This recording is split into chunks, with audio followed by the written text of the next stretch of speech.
김성현 목사가 나의 부활에 대한 소신을 얘기해달라 그렇게 말했어요. 김성현 목사는 오래전에 제 부목사였어요. 전도사요? 네, 부목사가 오늘 나를 이단으로 뭘 구석에 밀어넣은 것 같아요. 내 부활에 대한 신앙이 교회가 그동안 믿고 있던 신앙하고 다르기 때문입니다. 이 신앙이 바라건대 오늘 우리가 당하고 있는 비극을 극복하는 그런 신앙이 되기를 바랍니다. 이제 김상현 목사가 남북이 갈라져서 남북에 있는 교회가 민족의 하나가 되기를 위해서 기도하는 기도를 부활주일에 드리자. 그리고 남쪽 바다에서 배가 뒤집어 엎어져서 수많은 젊은이들이 목숨을 잃게 된 비극. 이 역시 예수님의 부활 정신만이 극복할 수 있는 비극이라고 생각합니다. 옛날 사람들은 그들의 소신을 신화로 표현했어요. 그 신화에서 우리는 그들의 믿음, 소신을 찾아야 돼요. 거기에서 역사적인 사실을 찾는 것이 아니라 그들의 믿음을 찾아야 합니다. 우리가 가진 복음서 첫번 알파와 오메가, 처음과 마지막에 신화적인 얘기가 있습니다. 첫 번째 신앙은 처녀탄생 얘기입니다. 마지막 신앙은 부활주일 얘기입니다. 이 둘 다가 사실 당시 교회가 믿은 신앙을 표현한 신화입니다. 이것을 신화라고 하는 데서 벌써 문제가 생길 거예요.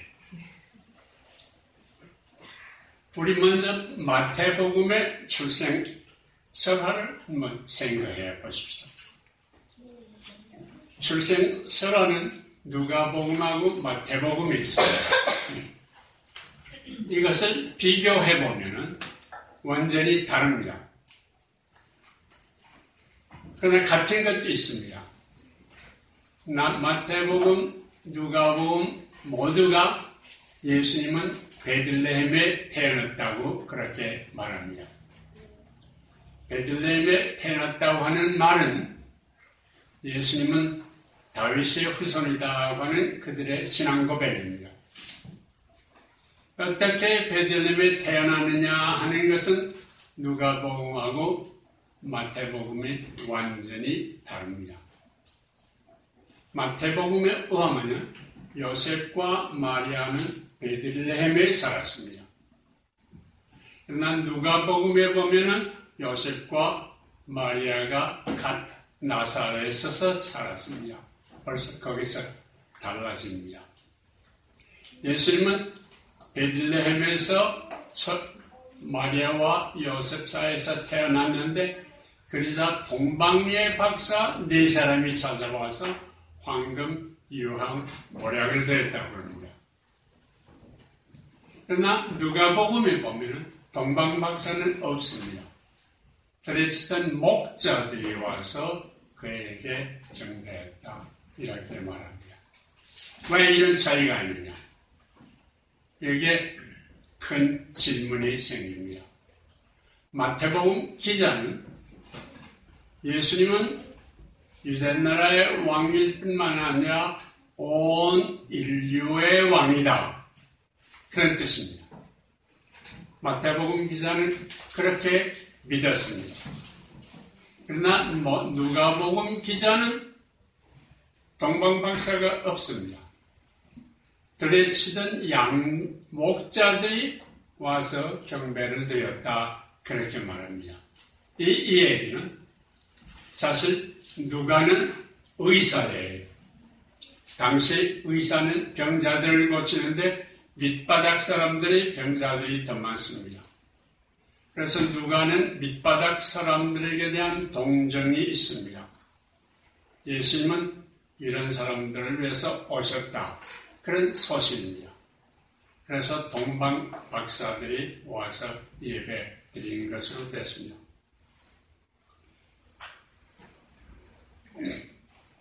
마태복음에는 전사의 지시에 따라서 마리아와 요셉이 예수를 데리고 애굽에 갔다가 헤롯이 죽었다는 말을 듣고 베들레헴에 돌아오려고 했는데 헤롯의 아들이 임금이 됐다는 말을 듣고 겁이 나서 나사렛에 갔다. 이렇게 마태복음에 전해 있습니다. 그러나 누가복음에는 그렇지 않습니다. 예루살렘에서 베들레헴에 여들에 있다가 예루살렘에 가서 비둘기 한 쌍으로 제물을 드려가 할례를 받고 나사렛에 돌아갔다. 이렇게 말합니다. 왜 이렇게 다른가? 마태복음 기자는 출애굽 사건이 있은 것처럼 인류의 구원이 있자면 구주는 애굽에서 나와야 한다. 그런 신앙입니다. 그러나 누가복음의 기자는 예수는 나사렛 사람이다. 그러게 제사를 드리고 할례를 받고 나사렛으로 돌아갔다. 이렇게 적었습니다. 그리고 중요한 것은 예수님은 처녀에게서 태어났다. 그런 겁니다. 이것은 둘 다 같습니다. 이 말이 굉장히 중요합니다. 왜 둘 다가 예수를 처녀에게서 태어났다고 하는가? 그 책임은 원식교회 특히 바울에게 갑니다. 빌립보서 2장에 보면 예수님은 본래 하나님과 본질적으로 같았으나 그 자를 취하려고 하지 않고 내려와서 사람의 몸을 입고 우리의 죄를 위해서 십자가에 돌아가시고 다시 하나님이 시켜서 그 우편에 앉아 계시다가 이제 심판하려 내려오신다. 그런 얘기입니다. 하나님과 본질적으로 같으신 분이 정상적인 인간처럼 남자와 여자의 성행위를 통해서 태어난다 하는 것은 그들은 생각할 수가 없었습니다. 성령을 통해서 깨끗한 동정녀를 통해서 태어난다. 이렇게 생각을 했습니다. 그것은 사실 사도 바울이 빌립보인서 2장에서 한 말입니다. 원래 하나님과 본질적으로 같으나 그 자리를 취하려고 하지 않고 내려와서 사람의 몸으로 우리의 죄를 위해서 십자가에 돌아가셨다가 하나님이 다시 살리셔서 하나님의 우편에 앉아 계십니다. 그런 신앙 고백이 있습니다. 그 신앙 고백을 생각할 때 예수님은 탄생이 달라야 합니다. 그래서 처녀 탄생 설화가 시작됩니다. 여기서 우리는 역사성을 봐서는 안 됩니다. 그들이 어떻게 믿었느냐 하는 것을 우리는 보아야 합니다. 역사성을 따를 수가 없습니다. 두 얘기가 완전히 다른데 어느 것을 믿습니까? 이런 문제가 생깁니다. 예수님의 부활 얘기도 깊이 생각해보면 다릅니다. 예수님의 얘기는 갈릴리 전통하고 예루살렘 전통 두 가지가 있습니다. 갈릴리 전통은 마가에게서 시작됩니다. 당시 빈 무덤 전통 얘기가 있었습니다. 요즘 여인들이 찾아가 봤더니 무덤은 비었고 천사가 있어서 하는 말이 예수님이 본래 갈릴리에서 만나자고 했기에 제자들에게 가서 갈릴리에 가서 부활하신 예수를 만나라고 했다. 이렇게 됩니다. 이 사실에 여자인들은 너무 놀라서 그 얘기를 제자들에게 하지 못했다 이렇게 말합니다. 그래서 제자들은 예루살렘에 남아있었다 이런 얘기가 됩니다. 그런데 이 얘기가 유포되자 그거는 잘 모르겠지만 유포되자 제사장들이 이것을 반박하는 유언비어를 만들었습니다. 밤에 제자들이 와서 예수의 시체를 훔쳐갔다. 그런 얘기입니다. 이 얘기가 유포되자 교회는 거기에 대해 반박하는 이 얘기를 유포시킵니다. 사실 제자들이 와서 훔쳐갈까봐 큰 돌로 무덤을 막고 파수병거점 세웠었어. 그랬는데 사실 천사가 내려와서 그 돌문을 열고 예수님이 부활하게 되고 집단 사람은 기절해 넘어졌는데 이 얘기를 제사장들에게 가서 했더니 제자들이 훔쳐갔다고 말하라. 해서 그런 얘기가 마태복음에 나옵니다. 이것은 빈 무덤 얘기가 이렇게 발전된 이 얘기 순서가 됩니다. 그러나 누가복음에 보면 부활 얘기가 완전히 다릅니다. 여인이 무덤에 갔더니 비어 있습니다. 그래서 놀라서 돌아가서 천사들을 만나는데 천사의 말이 또 다릅니다. 예수님이 갈릴리에서 말씀하신 것처럼 갈릴리를 가란 말이 아니라 말씀하신 것처럼 예수님이 사흘 만에 부활했었는데 한 성찬했는데 제자들에게 가서 그 얘기하라. 그래서 여인들이 그 얘기했더니 제자들이 모두 믿지 못했다고 그러는데요. 근데 베드로만이 무덤에 뛰어갑니다. 뛰어가서 빈 무덤을 확인합니다. 그것이 첫째 얘기입니다. 두 번째 얘기는 두 제자가 엠마오로 갑니다. 엠마오로 가는 도중에 어떤 사람이 그들하고 같이 가면서 예수님이 왜 부활했느냐 하는 것을 예언자들을 통해서 설명합니다. 엠마오에 도착해서 그 사람이 그냥 가려고 하니까 저녁 먹고 같이 가자. 그래서 저녁 같이 하는데 예수님이 빵을 들어 축사했습니다. 빵을 끄고 축사하니까 그 두 제자가 예수님이었구나 하는 것을 발견합니다. 그래서 예수님은 사라집니다. 그 제자들이 예루살렘에 돌아왔습니다. 와서 자기들이 만난 이 얘기했어요. 그랬더니 예루살렘에 있던 사람들 그 예수님이 베드로에게 나타났고 12제자에게 나타났고 또 500명에게 나타났다. 그런 얘기입니다. 그래서 갈릴리 전통하고 예루살렘 전통은 완전히 다릅니다. 거기 또 있죠. 예수님 부활하시는 얘기가 나옵니다. 그리고 이건 내가 원고에서 봤던 것인데 11제자가 모여서 예수님이 승천해서 다시 오실 텐데 오셔서 이스라엘을 회복하면 12지파가 있으니까 제자가 12이 있어야 되지 않느냐. 그래서 마테오라고 하는 사람, 예수님과 늘 같이 있었던 사람을 제자로 만들어서 12제자를 만들었다. 그런 얘기입니다.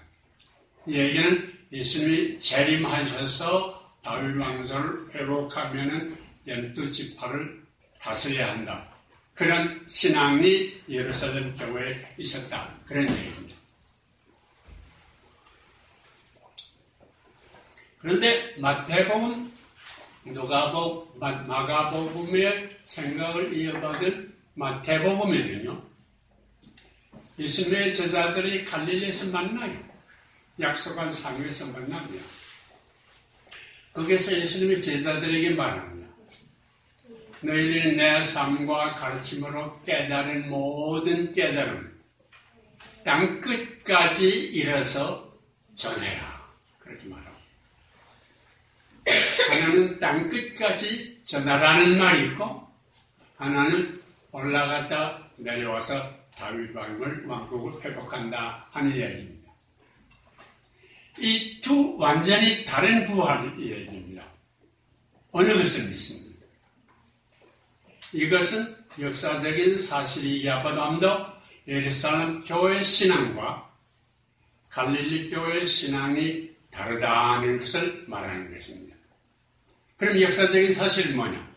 이런 얘기가 됩니다.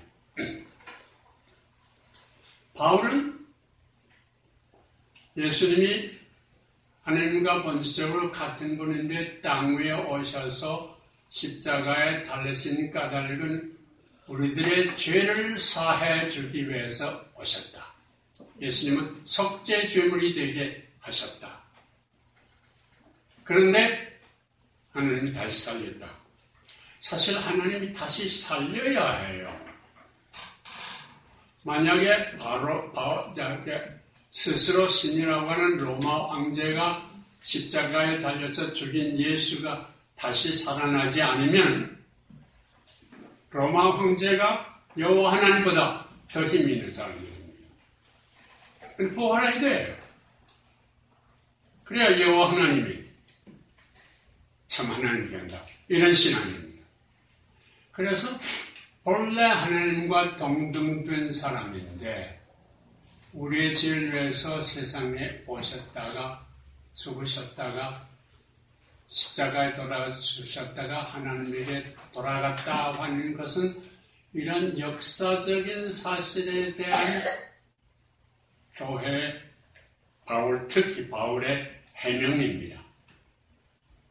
그것이 사실이냐? 하는 질문을 하기 위해서는 우리는 예수님이 십자가에 돌아가는 것이 그것을 위해서 오셨으니까 우리의 죄 때문이냐? 우리의 죄를 사하기 위한 속죄의 양이냐? 하는 질문이 됩니다. 그 질문의 대답을 찾으려면 예수님의 삶과 가르침을 주시해야 됩니다.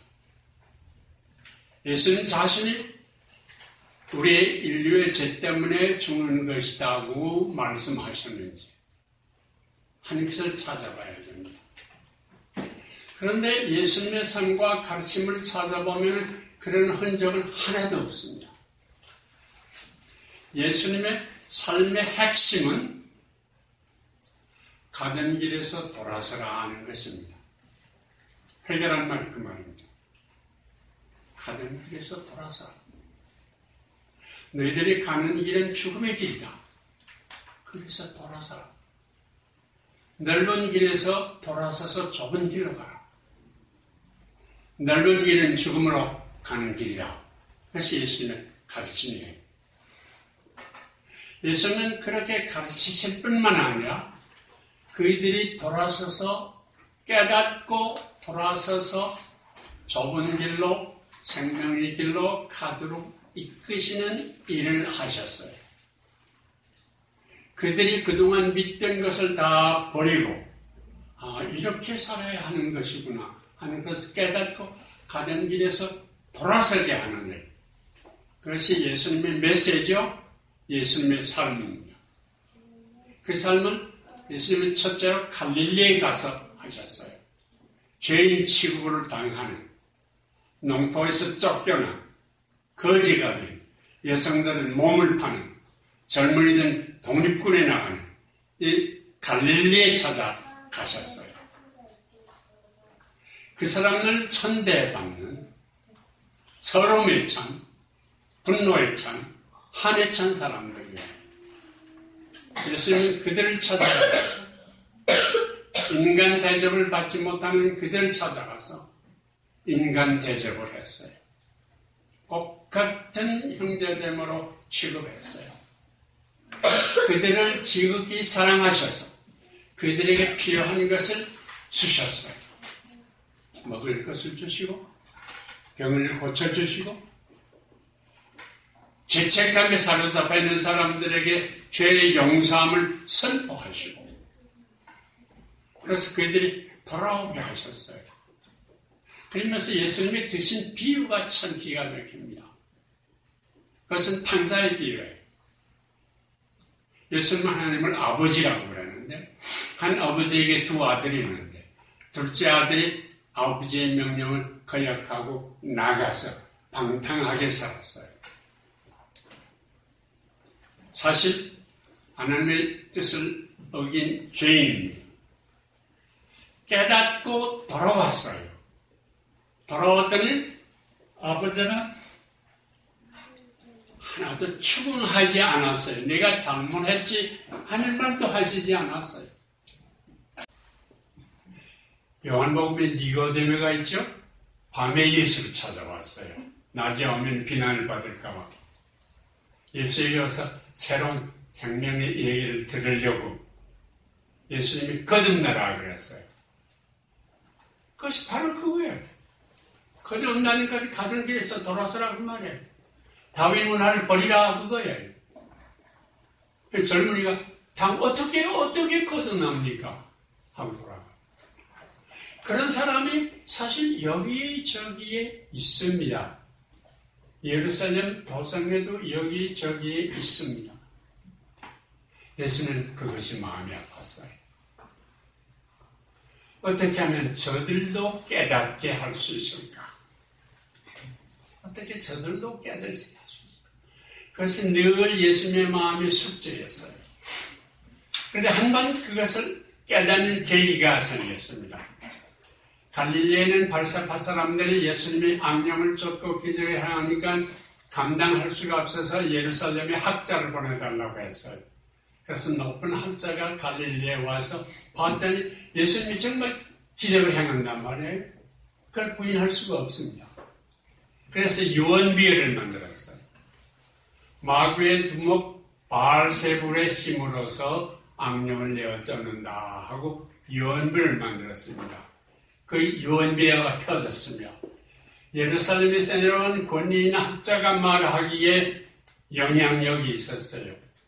예수님의 어머니도 당황해서 찾아와서 예수님을 나사렛에서 끌고 가려고 그랬습니다. 그것을 보시고 예수님이 하신 말씀이 뭡니까? 먼저 강한 자를 묶고 나야 그에게 포로된 자들을 석방해 줄 수 있다. 이렇게 말했습니다. 강한 자는 누굽니까? 예루살렘에 있는 사람. 예루살렘에서 가장 강한 사람 누굽니까? 대사제입니다. 예수님은 대사제의 가면을 벗기는 것이 목적이었어요. 다윗 문화라는 것은 거짓 문화라는 것을 온 세상에 보여주고 싶은 것입니다. 그래서 예수님이 채찍을 들고 성전에 들어갔습니다. 채찍을 들고 뭐 하겠어요? 머리에 잡은 예수님이 그런 무모한 짓을 할 까닭이 없습니다. 채찍을 들고 혁명하겠어요? 채찍을 들고 성전에 들어갔다고 해서 대사제 로마와 손을 잡고 호강을 부리는 대사제를 회개시키겠어요?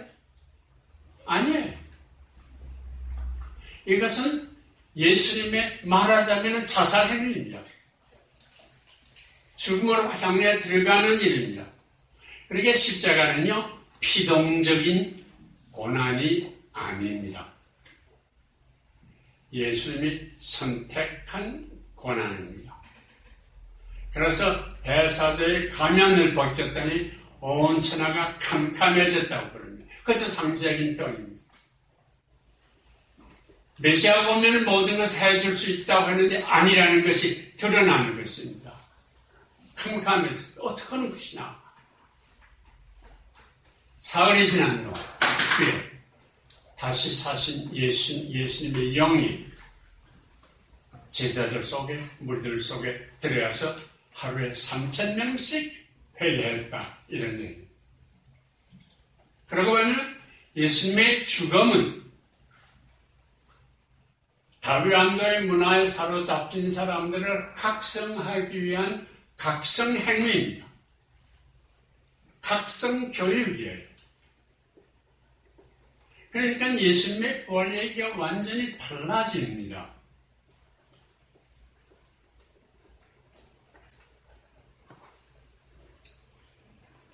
크로선이라고 하는 고교의 유명한 학자가 있습니다. 그분이 예수전도 썼습니다. 그리고 로마 제국의 전통을 자세히 연구한 사람입니다. 가톨릭 학자로서 로마를 아는 사람으로서 그의 결론은 예수님의 시체는 동물과 새의 밥이 됐다. 이렇게 말합니다. 그 이야기는 두 가지 이유가 있습니다. 첫째는 당시 로마는 언제나 반역자들을 처형하는 가장 무서운 형틀이에요. 그 형틀에 죽은 사람을 무덤에 묻으라고 허락할 까닭이 없다는 것입니다. 그 다음에 그것을 청했다고 하는 아리마tea 요셉도요, 대사제와 같이 공회 회원이에요. 같이 예수를 십자가에 못 박기를 결정한 사람의 하나예요. 그 사람이 빌라도에게 와서 그런 요청을 했다. 그건 상식에 맞지 않는 얘기예요. 그래 예수님의 시체는 개와 동물과 새의 밥이 되었다. 그러면 뭐냐? 이런 문제가 합니다. 바울 자신이 고린도전서 16장에 이런 말을 했어요. 사람의 죽으면 육체는 땅으로 돌아가고 영만이 살아난다. 이렇게 말했어요. 예수님도 죽음도 그렇다는 거예요. 예수님이 먼저 그랬고 우리도 그럴 것이다. 그런 것이에요. 그렇다면 그것이 부활이냐 하는 질문이 나옵니다. 창세기 2장에 보면 진흙으로 사람을 만들어 하나님의 생명의 영을 넣어서 산 사람이 되게 했다 그러잖아요. 육체는 흙으로 돌아가요. 이 영은 죽지 않는 거예요. 하나님의 영이니. 죽지 않는 영이 부활이라는 게 말이 안 됩니다. 그렇기 때문에 사실은 예수님이 갈릴리를 가라는 것은 내 육신 죽으나 내 영은 살아서 너희들에게로 갈 테니 나와 같이 복음 운동을 다시 하자. 땅 끝까지 이뤄서 복음 운동을 다시 하자 하는 얘기가 됩니다. 부활이 아닙니다. 살아계신 예수님이 우리와 같이 계신다 하는 것입니다. 그래서 원수교에서는 He lives 이런 말을 썼어요. 그는 오늘도 우리와 같이 살아계시다. 그런 뜻이에요. 그렇게 생각해 보면은요, 우리의 생각이, 삶이 완전히 달라집니다. 우리 한국에서 민주화 운동이 강렬하게 시작한 것은 전태일이 죽음 때문이에요. 전태일의 영은 민주화를 갈망하는 사람들과 같이 살아 있습니다. 제게 있어서는 전태일뿐만 아니라 제 아버지, 제 어머니, 제 형도 저와 같이 살아 있어요. 제 아버지는 아주 순수한 분이에요. 고지식할 대로 순수한 분이에요. 그 순수한 것이 그렇게 중요합니다. 제 형은 열정가입니다. 믿는 것에 몸을 던집니다. 제 어머니는 아주 지성적입니다. 그 세 분의 영이 저와 같이 있어요. 우리 과거에 살아계신 사람들에게 아름다운 영이 우리하고 같이 있기 때문에 우리도 남북이 통일하기를 기다립니다. 남북이 통일하자면 우리는 한 민족이라고 하는, 한 이웃이라고 하는, 서로 도우면서 살아가겠다고 살아간 사람들의 영이 우리를 살려야 합니다. 남과 북에서 이것을 우리를 살려야 합니다.